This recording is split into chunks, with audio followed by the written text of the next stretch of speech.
Last lecture में हमने hyper parathyroidism के बारे में देखा था। तो ये वाले हम लेक्चर में सबसे पहले हाइपोपैराथायरॉयडिज्म के बारे में थोड़ा पढ़ेंगे और दूसरा चीज़ pituitary gland related topics cover करना है। तो पिट्यूटरी ग्लैंड क्या है वो चीज़ समझेंगे। तो सबसे पहले हाइपोपैराथायरॉयडिज्म हाइपोपैराथायरॉयडिज्म क्या होता है, उसके टाइप्स कितने कितने हैं और उसमें क्या क्या देखने को मिलता है।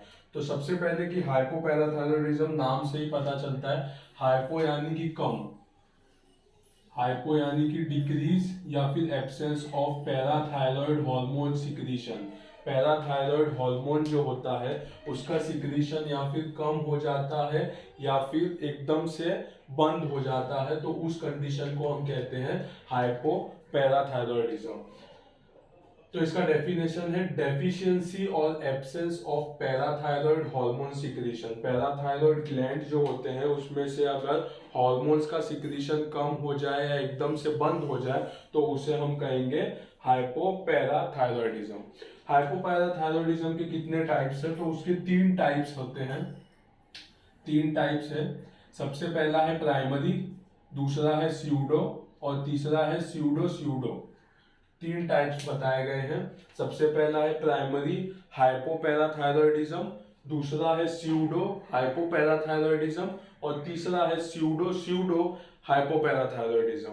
तो एक एक करके इनके बारे में पढ़ेंगे। तो सबसे पहले प्राइमरी हाइपोपैराथायरॉयडिज्म। तो जब भी सिक्रीशंस जो है पैराथायरॉयड ग्लैंड का वो कम हो जाएगा या एकदम से एब्सेंट हो जाएगा तो उसे हम कहेंगे हाइपोपैराथायरॉयडिज्म। प्राइमरी यानी कि किसी कारण से, किसी इंजरी से, किसी सर्जिकल रिमूवल की वजह से पैराथायरॉयड अगर ग्लैंड है वो किसी सर्जरी के से वो रिमूव किया जाता है या फिर किसी इंजरी की वजह से वो लॉस्ट हो जाता है, तो उस कंडीशन को हम कहेंगे प्राइमरी हाइपोपैराथायरॉयडिज्म। तो इसके कॉजेज क्या क्या है, तो सबसे पहला है सर्जिकल रिमूवल ऑफ थायराइड या फिर पैराथायरॉयड ग्लैंड।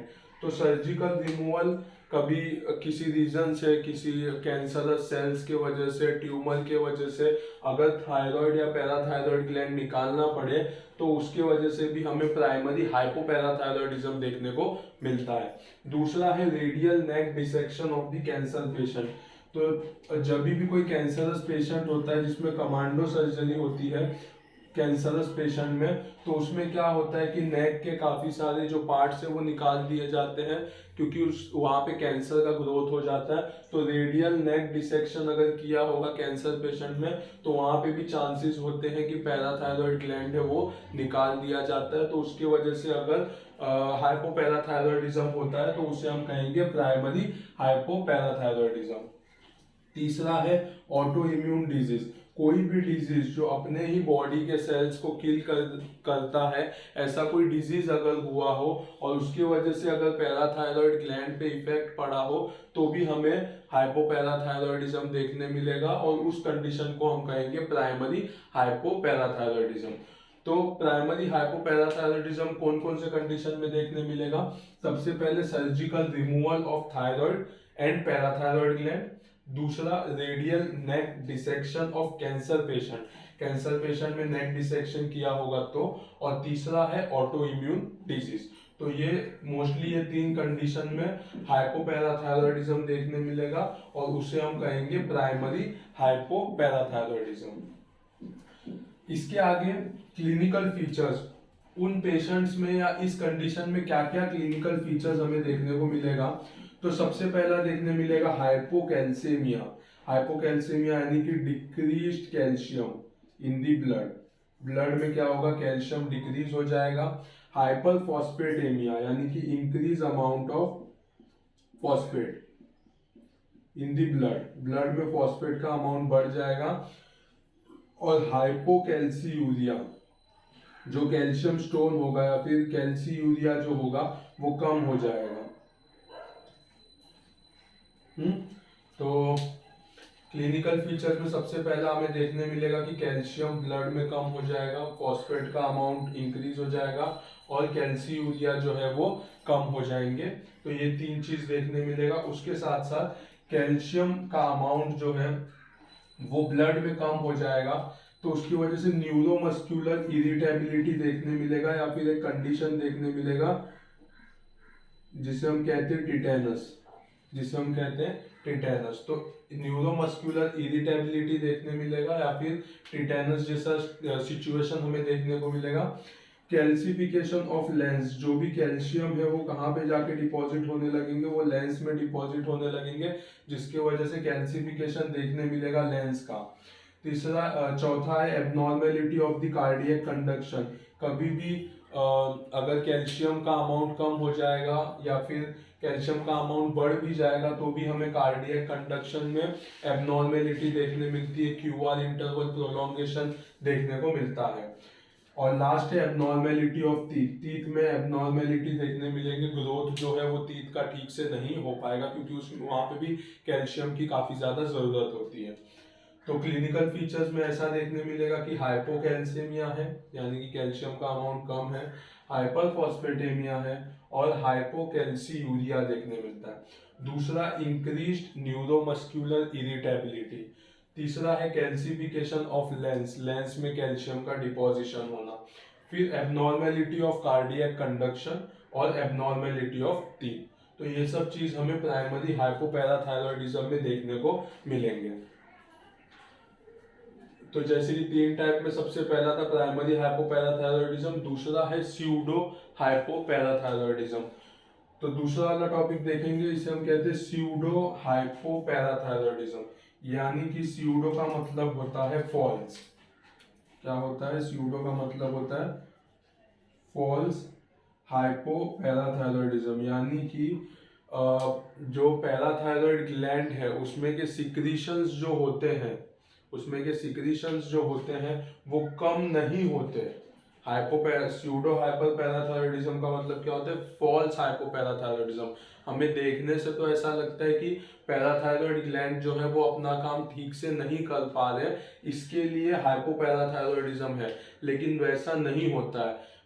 जो पैराथायरॉयड ग्लैंड होते हैं वो अपना काम अच्छे से करते हैं, लेकिन जो टिश्यू होते हैं जहाँ पे हार्मोन रिलीज किया जाता है या फिर जहाँ पे हार्मोन की जरूरत होती है, वो टिश्यू फेल हो जाते हैं रिस्पॉन्ड करने को पैराथायरॉयड हार्मोन को। जो पैराथायरॉयड हार्मोन है उसको रिस्पॉन्ड नहीं कर पाते वहाँ के टिश्यू, और फिर भी हमें हाइपोपैराथायरॉयडिज्म देखने मिलता है। तो उस कंडीशन को हम कहेंगे फॉल्स हाइपोपैराथायरॉयडिज्म। तो स्यूडो हाइपोपैराथायरॉयडिज्म क्या होता है? तो हमें हाइपोपैराथायरॉयडिज्म का पिक्चर देखने को मिलता है, लेकिन पैराथायरॉयड ग्लैंड अपना काम ठीक से करते हैं, लेकिन जो टिश्यूज होते हैं जहाँ पे वो हार्मोन का रिएक्शन होना चाहिए वो फेल होते हैं रिएक्ट करने को। तो हमें ऐसा पिक्चर देखने को मिलता है कि पेशेंट हाइपोपैराथायरॉयडिज्म में है, लेकिन वो फॉल्स होता है, वो झूठा होता है, क्योंकि पैराथायरॉयड ग्लैंड है वो अपना काम अच्छे से करते हैं। तो उस कंडीशन को हम कहेंगे स्यूडो हाइपोपैराथायरॉयडिज्म। तो tissue fails to respond to parathyroid hormone, दो parathyroid gland are normal. Parathyroid gland क्या होता है? नॉर्मल होता है, लेकिन टिश्यूज जो होते हैं वो रिस्पॉन्ड नहीं कर पाते पैराथायरॉयड हार्मोन को।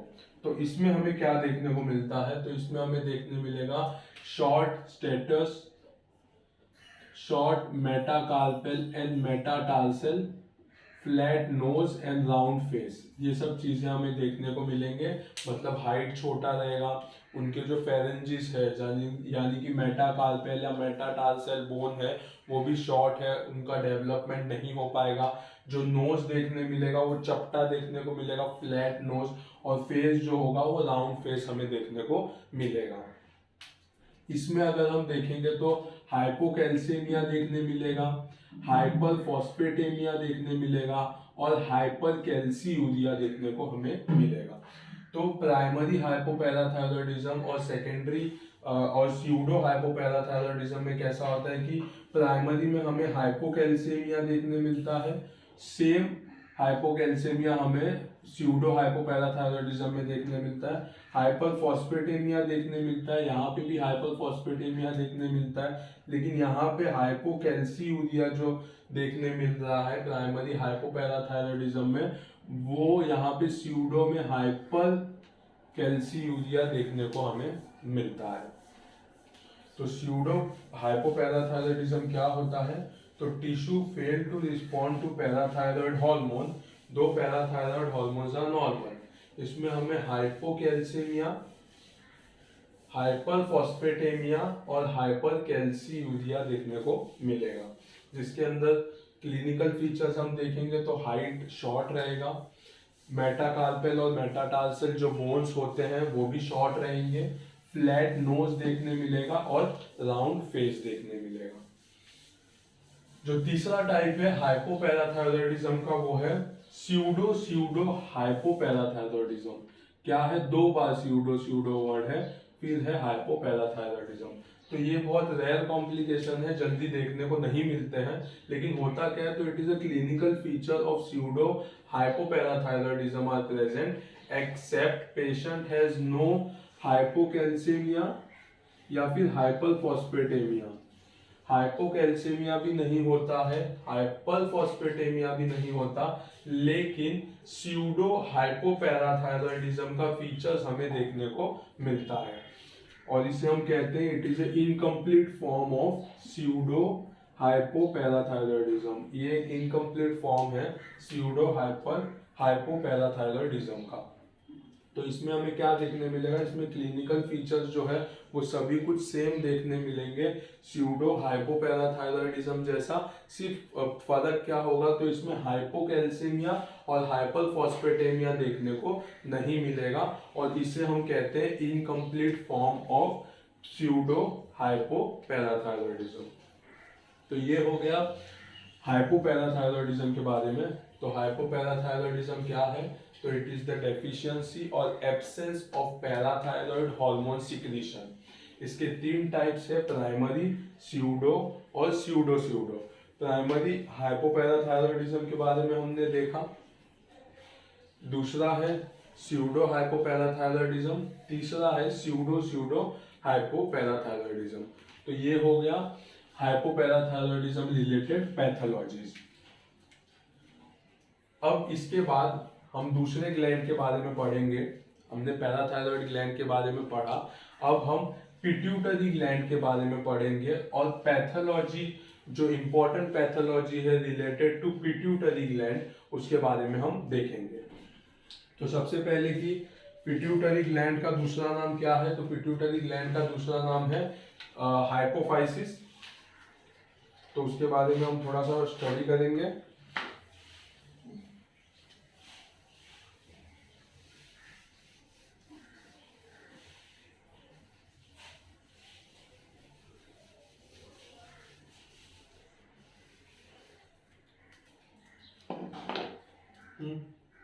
तो पिट्यूटरी ग्लैंड दिखता कैसा है? तो सबसे पहले कि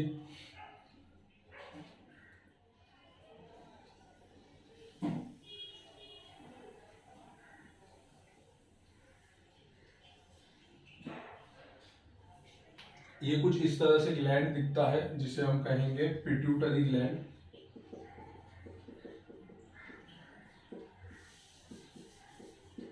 जो कि हाइपोथैलेमस के नीचे प्रेजेंट होता है, और एक कैविटी में प्रेजेंट होता है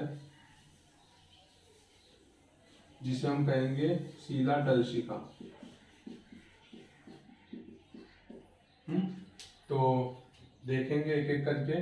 तो पिट्यूटरी ग्लैंड क्या होता है? सबसे पहले पिट्यूटरी ग्लैंड को हम लोग हाइपोफाइसिस भी कहते हैं, तो इसका दूसरा नाम है वो है हाइपोफाइसिस। इसके बाद वेट होता है 500 मिलीग्राम्स, 500 mg वेट होता है, situated in the base of the brain. तो जो ब्रेन का बेस होता है हाइपोथैलेमस के नीचे वहां पे प्रेजेंट होता है, और जिस कैविटी में प्रेजेंट होता है उसे हम कहेंगे सीला टर्शिका। क्या कहेंगे? सीला टर्शिका। इसमें दो लोब्स प्रेजेंट होते हैं, जैसे कि मैंने बताया, एक और दो लोब प्रेजेंट होते हैं। जो एंटीरियर लोब होता है उसे हम कहते हैं एडिनोहाइपोफाइसिस, और जो पोस्टीरियर लोब प्रेजेंट होता है उसे हम कहेंगे न्यूरोहाइपोफाइसिस। तो ये जो एंटीरियर लोब यहाँ पे प्रेजेंट होता है इसे हम कहेंगे एडिनोहाइपोफाइसिस, और जो पोस्टीरियर लोब प्रेजेंट होता है उसे हम कहेंगे न्यूरोहाइपोफाइसिस। तो ये पिट्यूटरी ग्लैंड को हाइपोफाइसिस कहते हैं। वेट होता है 500 मिलीग्राम। ब्रेन के बेस में सिचुएटेड होता है और एक कैविटी में होता है जिसे हम कहते हैं सीला टर्शिका। इसमें दो लोब्स प्रेजेंट होते हैं। सबसे पहला एंटीरियर लोब जिसे हम कहते हैं एडिनो हाइपोफाइसिस, और दूसरा पोस्टीरियर लोब जिसे हम कहते हैं न्यूरो हाइपोफाइसिस। जो एंटीरियर लोब प्रेजेंट होते हैं, जो एंटीरियर लोब प्रेजेंट होते हैं वो न्यूरल सिस्टम से डायरेक्टली कनेक्टेड नहीं होते। मतलब एंटीरियर लोब जो है वो डायरेक्टली हाइपोथैलेमस से कनेक्टेड नहीं होता है, वो इनडायरेक्टली कनेक्टेड होता है और वो कंट्रोल किया जाता है स्टिम्युलेटरी या फिर इनहिबिटरी फैक्टर की वजह से। स्टिमुलेटरी या इनहिबिटरी फैक्टर की वजह से अगर कोई सिक्रीशंस, कोई हार्मोन का सिक्रीशंस है वो बढ़ जाता है तो इनहिबिटरी फैक्टर उसे कम करने के लिए जाता है, और अगर कोई फैक्टर या कोई हार्मोन बॉडी में कम होने लगता है तो वो स्टिमुलेट करता है जाके हाइपोथैलेमस को, जिसकी वजह से सिक्रीशंस जो है वो बढ़ने लगता है। तो एंटीरियर लोब है वो डायरेक्ट कनेक्शन में नहीं होता न्यूरल सिस्टम से, और जो पोस्टीरियर लोब है उसका डायरेक्ट कनेक्शन होता है थ्रू हाइपोथैलेमस। क्या होता है? थ्रू हाइपोथैलेमस उनका डायरेक्ट कनेक्शन होता है। तो जो एंटीरियर लोब है उसका डायरेक्ट कनेक्शन नहीं होता न्यूरल सिस्टम से। वो जो पोर्टल सर्कुलेशन होता है वहां से वो कनेक्टेड होता है, और जो पोस्टीरियर लोब है उसका जो कनेक्शन है वो डायरेक्ट कनेक्शन होता है कहां से? हाइपोथैलेमस से।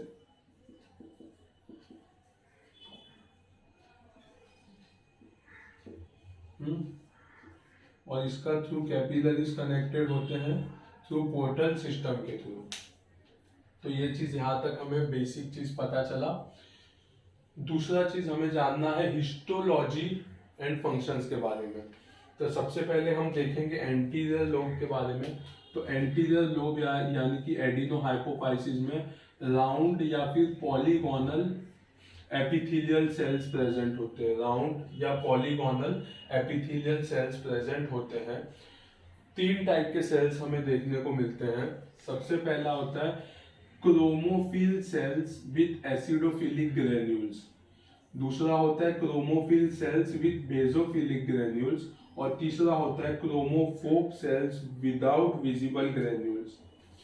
तो सबसे पहला क्या होता है? क्रोमोफिल सेल्स होता है विद एसिडोफिलिक ग्रेन्यूल्स।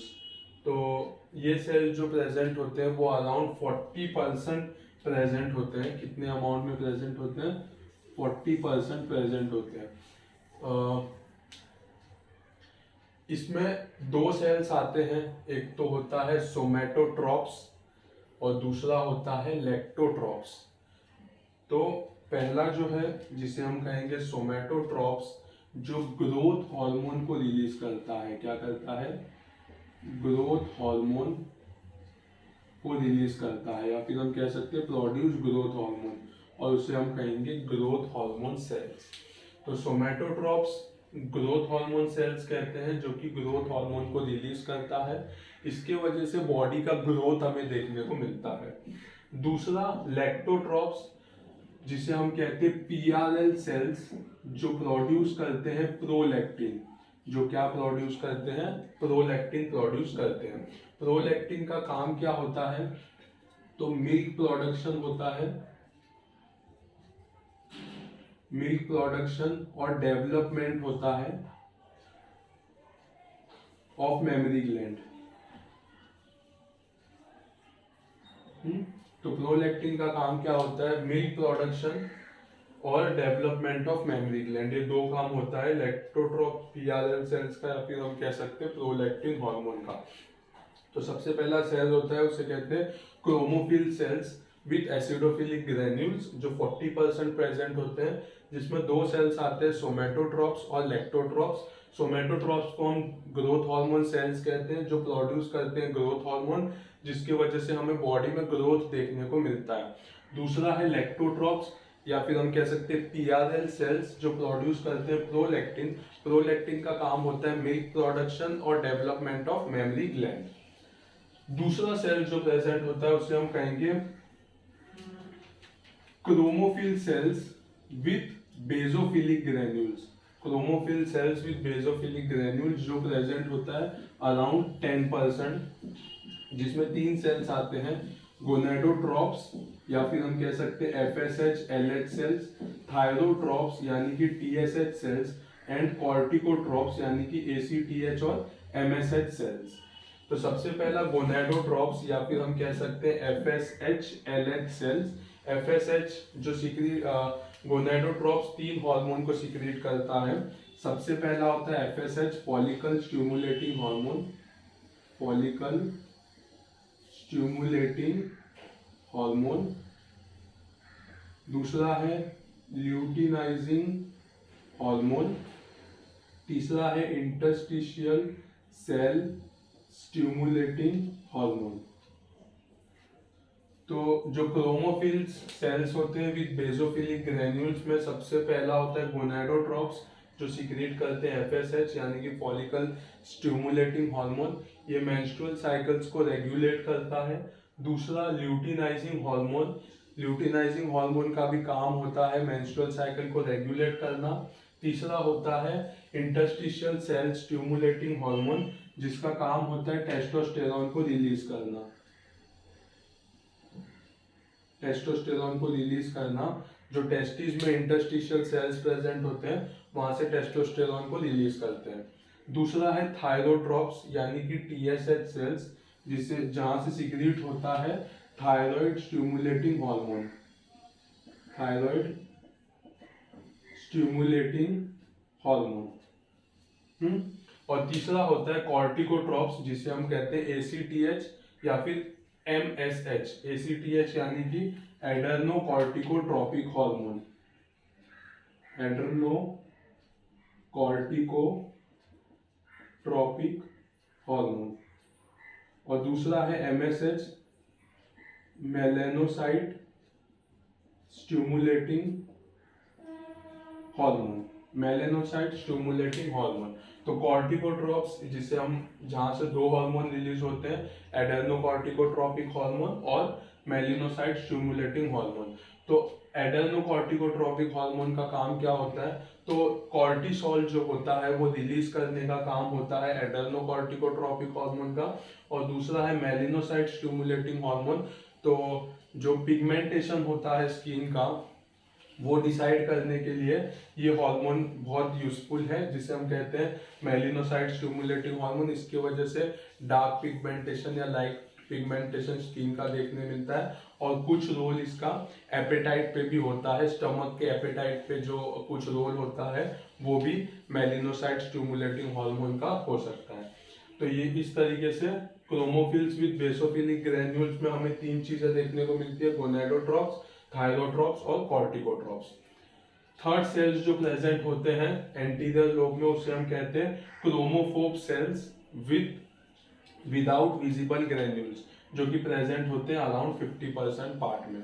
तो इस तरह से 3 टाइप के सेल्स प्रेजेंट होते हैं, एक तो chromophil cells with acidophilic granules, chromophil cells with basophilic granules और chromophobe cells without visible granules. अभी फंक्शन क्या होता है एडिनो हाइपोफाइसिस का, तो it is indirectly control of hypothalamus. Indirect control होता है हाइपोथैलेमस के थ्रू और वो स्टिमुलेटरी या फिर इनहिबिटरी फैक्टर्स पे ही डिपेंड होते हैं। जैसे कि अगर ग्रोथ हार्मोन है, ग्रोथ हार्मोन रिलीज नहीं किया जा रहा है तो ये क्या करेंगे, स्टिमुलेट करेंगे। जो एडिनो हाइपोफाइसिस क्या करेगा, स्टिमुलेट करेगा हाइपोथैलेमस को। तो फिर उसके वजह से एडिनो हाइपोफाइसिस में से ग्रोथ हार्मोन रिलीज होगा और वो एक्ट करेगा। दूसरे तरीके से अगर हम देखेंगे, ग्रोथ हार्मोन अगर ज्यादा सीक्रेट हो रहा है तो इनहिबिटरी फैक्टर वर्क करेंगे हाइपोथैलेमस पे जाकर और वहां से वो क्या करेंगे, जो एंटीरियर लोब से जो हार्मोन रिलीज होता है उसको वो कम करने की कोशिश करेंगे। तो ये 2 चीज होता है, स्टिमुलेटरी और इनहिबिटरी फैक्टर के ऊपर एडिनो हाइपोफाइसिस या फिर एंटीरियर लोब जो है वो वर्क करता है।